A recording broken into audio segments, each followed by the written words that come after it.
Je voulais vous parler d'une distinction que je fais à propos de l'ego, et on entend beaucoup parler de l'ego. Pour moi, ce mot un peu fourre-tout regroupe des choses à différencier, et donc je distingue l'ego de survie de l'ego identité.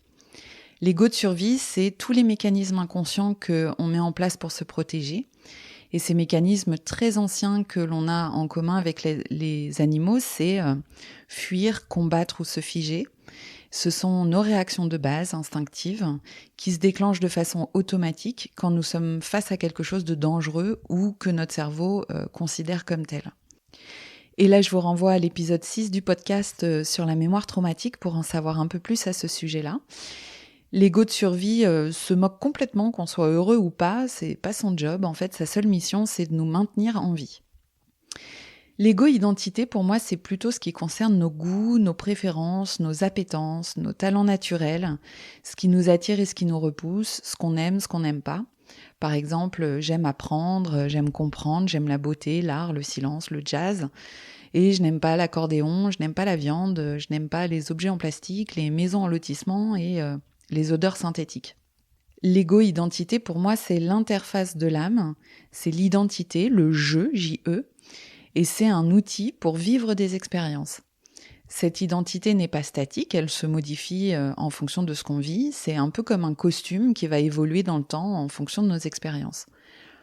Et donc assumer son identité, c'est être capable d'assez d'affirmation pour ne pas se laisser influencer par l'extérieur, ni se laisser dévier de nos aspirations profondes.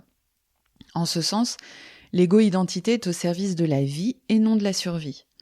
On va dire que l'âme envoie un désir, un élan, une aspiration, qui est réceptionné par l'identité, qui, elle, va se charger de réaliser ça dans la matière.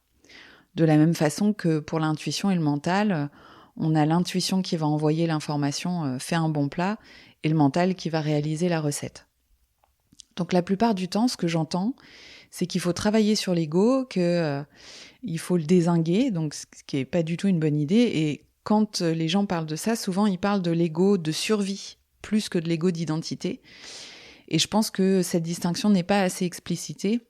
Et c'est surtout le fait de laisser l'ego de survie à sa bonne place. C'est pas à l'ego de survie d'être aux commandes de tous nos actes au quotidien. C'est l'ego identité qui est là pour arbitrer et parfois empêcher l'ego de survie d'agir parce que c'est pas approprié à la situation. Par exemple, dans un nouveau travail, j'ai des compétences nouvelles à apprendre et si j'écoute mon ego de survie qui a peur de l'inconnu, il va me dire arrête ça tout de suite, retourne à ce que tu sais faire. Et heureusement que j'ai un ego identité pour arbitrer la situation et dire je ne suis pas en danger de mort, je vais développer de nouvelles compétences parce que c'est ce métier-là que j'ai envie de faire.